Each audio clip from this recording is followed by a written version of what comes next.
Hello, I'm Tamara Shamburger, your District 5 representative from Hillsborough County School Board, and you're watching Tampa Bay Community Network.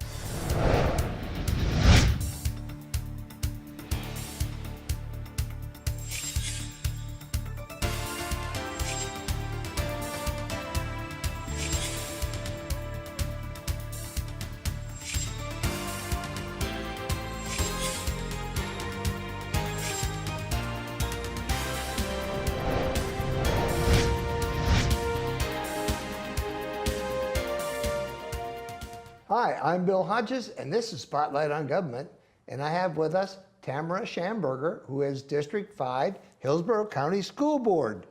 Wonderful to have you, Tamara. Hi, nice to meet you. I'm so excited to be here. Thank you for having me. Let's talk a little bit about you. Okay.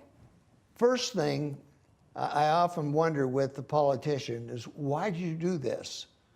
Why did you run for school board especially? That puts you within the reach of everybody.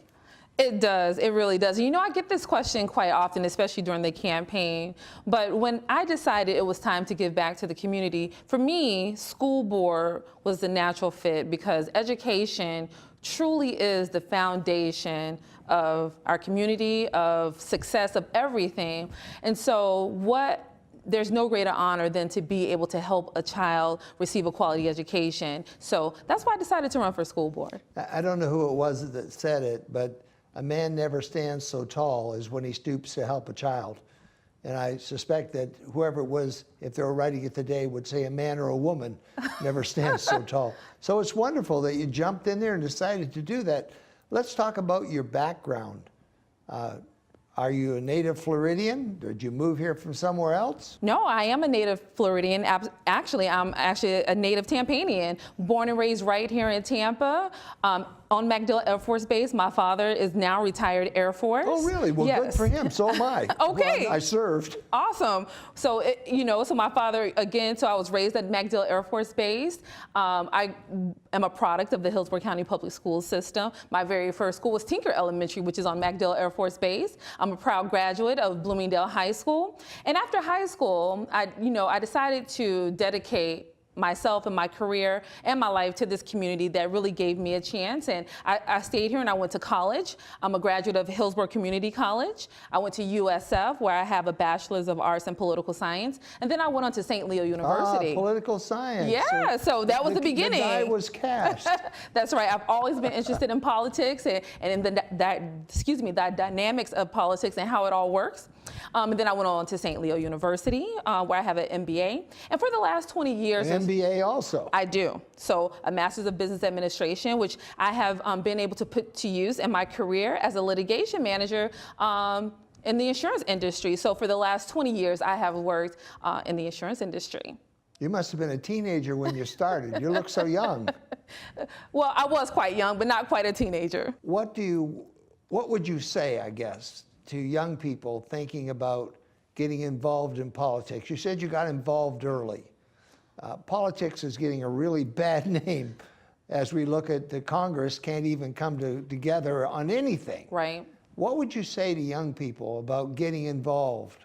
I mean, you're dealing with young people because you're on a school board. Absolutely. Well, civic engagement is very critical. It's very, very important. Whether it's in politics or if it's in some other arena, it's very important for our youth to get involved. And if you find something that angers you, that you don't like what you're hearing on the news, you don't like what's going on in your schools or in your neighborhoods or in your group of friends, those are things that I really encourage our youth to really get involved in, whether it's joining an organization that's already dealing with that topic or creating your own. But certainly, politics, it's all about making change. So if you don't like what's going on in today's world, if you don't like the stuff you see on the news, now is the time to really get involved so that we can change that for the future. I mean, we have to rely on our youth for our future, right? So it's important that they get involved. How did you begin getting involved in politics? Well, you know, I actually got involved through my mom, quite honestly. Really? My mom is a political junkie, if you will. So she has always been involved in politics. So we've always had those conversations. I remember as a young kid going to the voting polls with her and watching her cast her vote. And that kind of just stuck with me. And I think that's why eventually I decided to get my degree in political science. And after college, you know, I just started doing little things. I got involved in the my local party, just doing things with them, and that brings me here today, where I really want to make a change for our students. Let's talk about your students. Let's talk about the overall school system. Sure. We see constantly changes that are being made, and honestly, things are changing. So changes have to be made. You can't remain at the same spot because you get run over. What do you see are some of the changes that you're seeing our superintendent and the board doing that are going to have the biggest impact in the future? Well, thank you so much for that question. Our biggest focus and push right now is on our graduation rate, because that's what this district is about, right? It's about graduating students and preparing them for life. And as a matter of fact, we are focusing on a we call it 90 by 20. It's a 90% graduation year by the year 2020. And since our current Superintendent Akins, has been with us in the district, we have really seen a lot of improvements in our graduation rate, and we are on target to achieve that 90 by 20. He started out in the trenches. Apollo Beach Elementary, seems to me that's where he started. If it wasn't there, it was one of the other ones right close to that area. That's right, and he's a phenomenal superintendent because he's been a part of this district for such a long time, and he is really, one thing I really appreciate about him is that he is definitely student-centered. Everything he does is done with our students in mind and getting every child across the stage. And so when I look back at the numbers, when he became superintendent, we were sitting at a 73.6% graduation rate. Since then, we have increased, and currently our graduation rate is right at 79%. So that's just testament to how much he cares about the students, how much the board and this district really cares about graduating our students. So our focus and our push right now is graduating even more students. Let's talk about graduation rate. We see statistics all the time being thrown out here by this, that you say is 79%, but how is that based? Well, 79% is based on a cohort of students starting at ninth grade. Ninth grade. Ninth grade. So it starts at ninth grade. We're not talking about the kid that starts in the first grade and moves forward. Right. We're picking a point, and ninth grade is the point. Ninth grade, that's when we start calculating this rate. But in the district, and under the guidance and leadership of Superintendent Akins, we are shifting our conversation about graduation now all the way back to as early as pre-K, and in some cases even before that, even in utero. That's how important it is for us to graduate our students, that it has to begin before they even start kindergarten. So our mindset, our focus have shifted from not just ninth grade and being proactive in what we're doing in ninth grade, but all the way back before kids even put one foot into kindergarten. So we're doing a lot of work in that area as well. I saw ninth grade, for me, being a big shift. Yeah. When I was in the eighth grade, the teacher, I'd only been in this country for 2 years. I moved from Canada to here. Okay. And the teacher told my mother I was the dumbest, stupidest kid she ever had in her class. She hated me, and that I would be in reform school before I got on ninth grade, but she wasn't having me back. She was going to move me anyway. That's what I heard from the teacher. I hated school. I walked in backwards, so I didn't have to see it till I got there. And your idea or your comment to me about getting kids started earlier on liking school just rang a bell. Right. Well, I'm sorry for your experience. Yeah, that certainly is a horrible teacher. What we have, and what I'm very proud of with our teachers, that we have highly effective teachers. It's very important. A highly effective teacher will, of course, engage a child, will teach a child to love school and teach them how to learn. I'll tell you one thing about me, I love to learn. And besides my parents, I really credit my teachers, especially at Tinker Elementary, for really spurring that love of learning and encouraging me to learn and want to learn. So in the district, we really pride ourselves with having some of the best and brightest teachers in the district that will really help us get students across the stage. That is so important, really. I had a teacher in the 10th grade, Bert Rankin, who's now passed away, but I credit him with me enjoying the rest of school and actually doing something with my life. That's right. And one thing I talk about all the time is that we really have to meet students where they are. You know, the school system, you know, it's really been the same for a long time, but I think that we really have to engage students by meeting them where they are, providing them with courses and choices for things that really interest them and the things that they're really passionate about. And I think that we've been able to do that very well here in Hillsborough County Schools. So we're looking at ninth grade. We're looking at all the people in the ninth grade, all the children in the ninth grade. And then we're looking at how many of those are still there when it comes time to walk across the platform. Yeah, that's Now, essentially how it's calculated. But some of them stay in school through the 12th grade, but they don't get a diploma. They get a I've been here certificate or something of that nature. Yeah, I call it a thank you for coming. But they don't count in your overall. Well, they don't. As far as you're getting your 76%, those are ones that actually get the diploma that says you graduated. Right. The 79% consists of students who have received a standard diploma. So unfortunately, there are some students, a small percentage of students, who unfortunately don't finish with a standard diploma. They receive what's called a certificate of completion. Now, one thing you'll learn about me is that I'm passionate about these certificates of completions. I have asked the superintendent, and it's my personal goal as well, to absolutely eliminate all certificates of completions. These are students who have done well, they've stayed through 12th grade, and maybe they just didn't pass a test, or maybe their GPA is just a little bit off. Well, I think that we need to be more proactive with these students and make sure that everyone is crossing the stage with a standard diploma. But our graduation rate are students with a standard diploma. I am not a fan of standardized tests. To be honest with you, full disclosure. Well, you wouldn't be alone. Because there are a lot of students who don't do well on standardized tests, and many of those are in a minority community. I personally happen to be very right-brained. I can do a lot of things, but when you get down to getting a PhD where I have to learn less and more and more about less and less, I don't want to do that. I'm a generalist.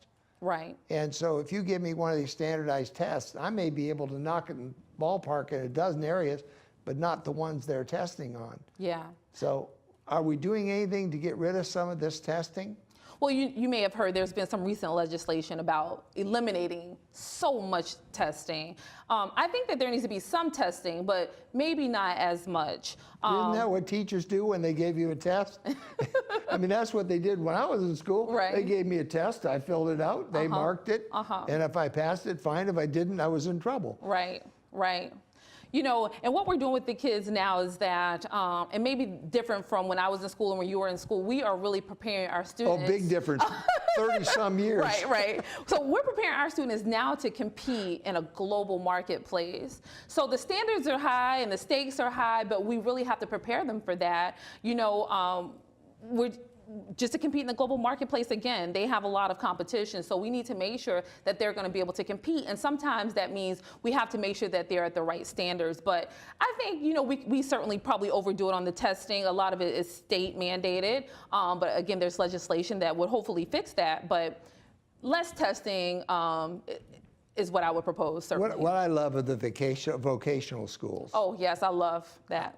I just think that South County one down there is fabulous. Anybody, I don't know whether you can tour it or if they have tours available. Sure, absolutely, or anything, please. and I suspect they can use volunteers. Absolutely. Although you're going to have to fill out all kind of forms and so forth.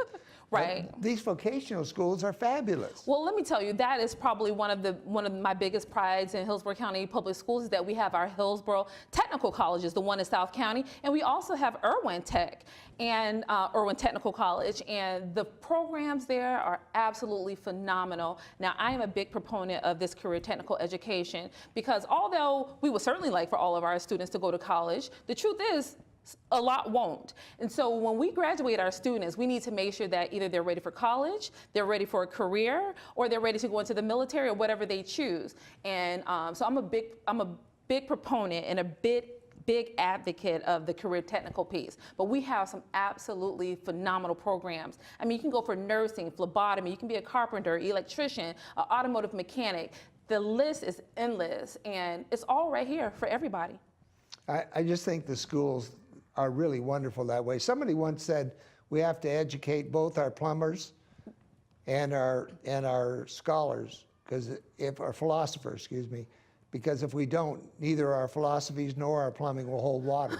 I love that. and so it's important that these kids, if they don't want to be a doctor, lawyer, or Indian chief, that they can at least get a good education to be a plumber, to be a bricklayer, to be whatever they want to be. And those are really good careers. There's nothing wrong with it. They're just as valuable as a doctor or a lawyer or whatever. They make good money. And with our career technical colleges, you can really get this phenomenal training. We can get you set up with a career with hardly any, if any, student debt. So that's a big plus. Our granddaughter graduated from college with $90,000 of student debt. I'm right there with her because of my MBA. Now, if and you can go and get a career doing a trade, making just as much money with no debt. Well, she ended up joining the Army, and in 5 years, they're going to pay off the $90,000. Wow. Plus the fact that immediately they sent her off to Monterey to the language school, and now she has a degree in Russian to go along with her other communication skills that she has. Very good. We certainly partner with the military. I'm an Air Force, I was an Air Force brat. Exactly. So the military is also a good option. And those are things that we really help our students with.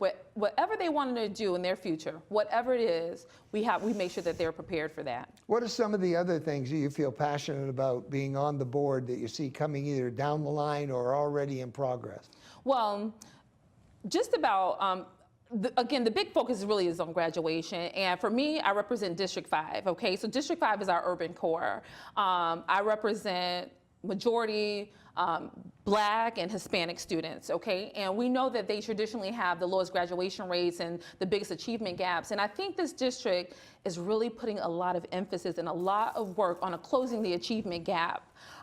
We've already seen gains just with our recent graduation announcements. We see that there was an increase in the African American male graduation rate by 5.5%. Hispanic males increased by 5.4%. White males even increased by 1.7%. And the females are just right there with them as well. And that's just closing the achievement gap. But as I mentioned earlier also about putting this focus on the pre-K, that's going to start to close the achievement gap, because studies have shown that when kids enter kindergarten and they're not ready, they fall behind, and that's where the achievement gap really starts. So Superintendent Akins, along with the board, have implemented a lot of good programs to train more teachers, highly effective teachers. So we're going to work to turn around some of this negative, so that maybe we'll hit this 100% graduation rate really soon.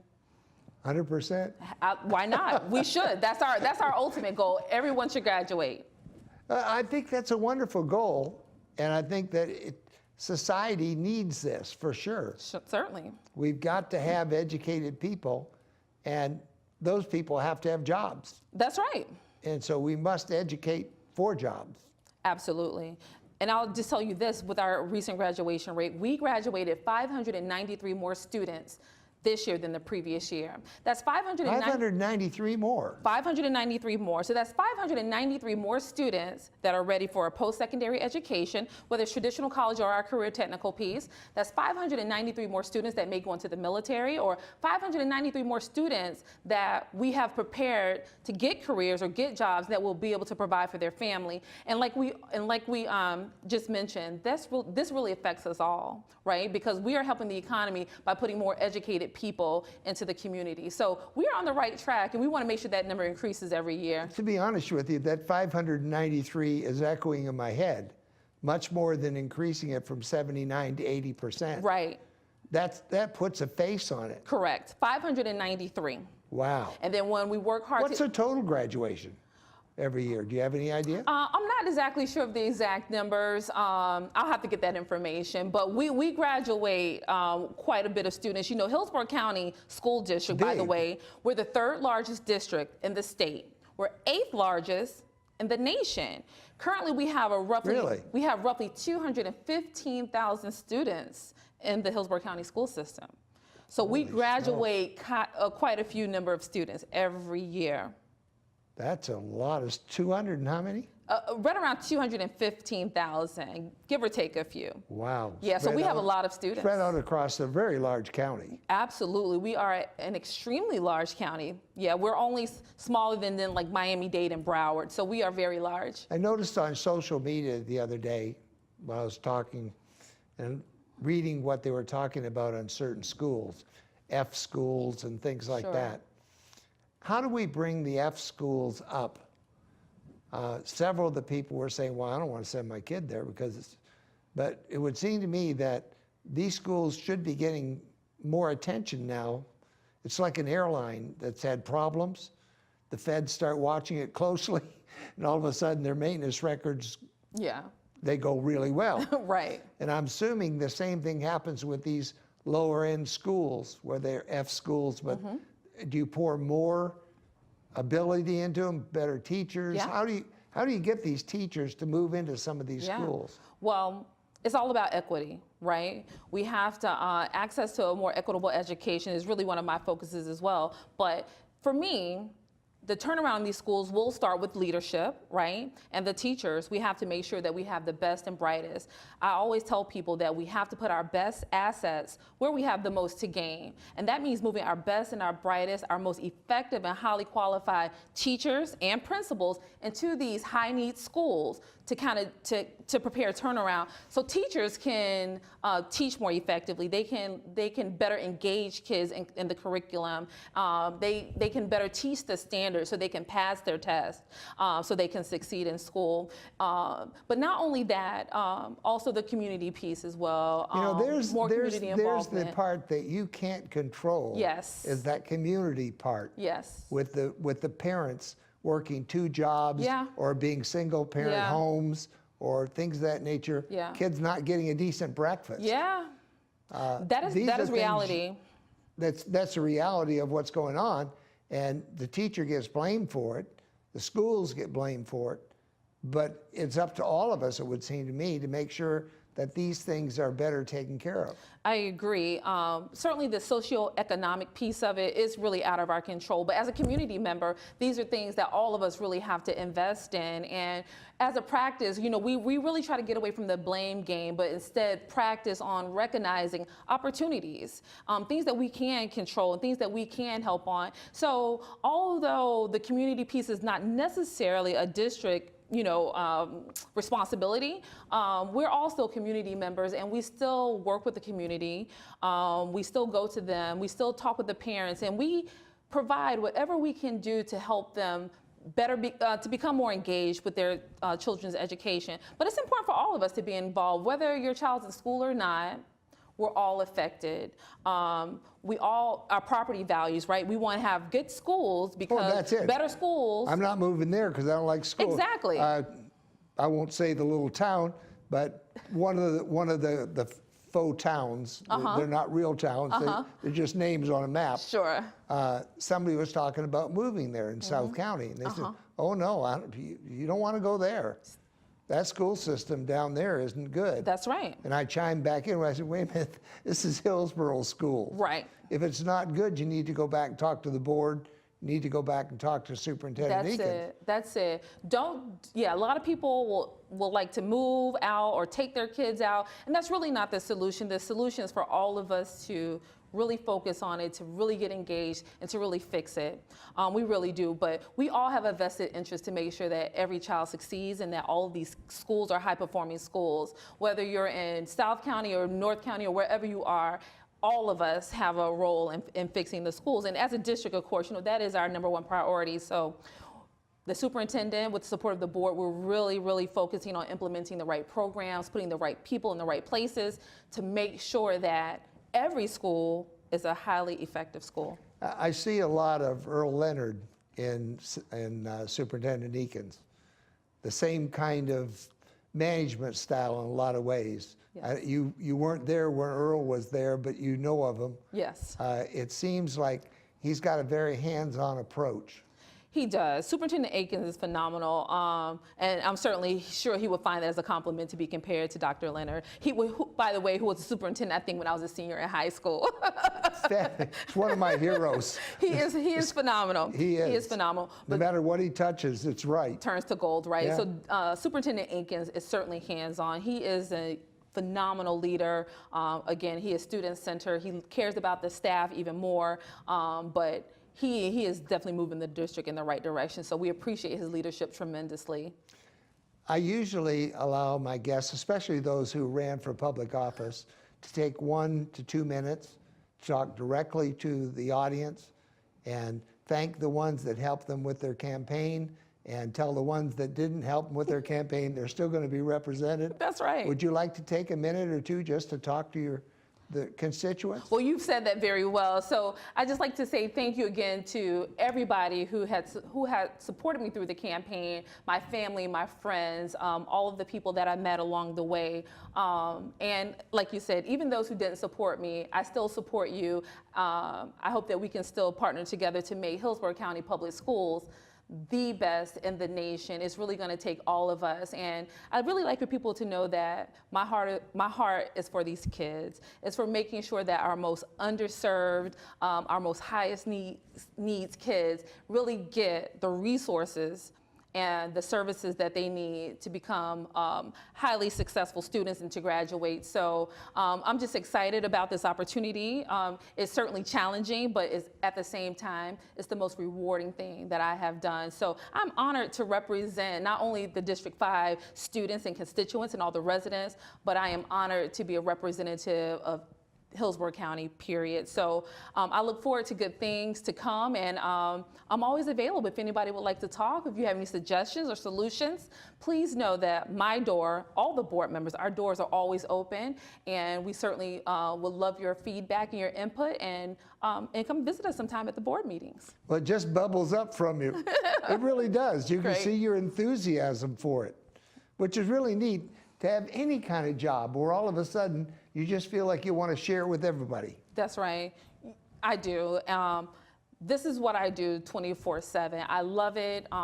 It's such an honor, and I'm always happy to tell people about the good things that go on in the district.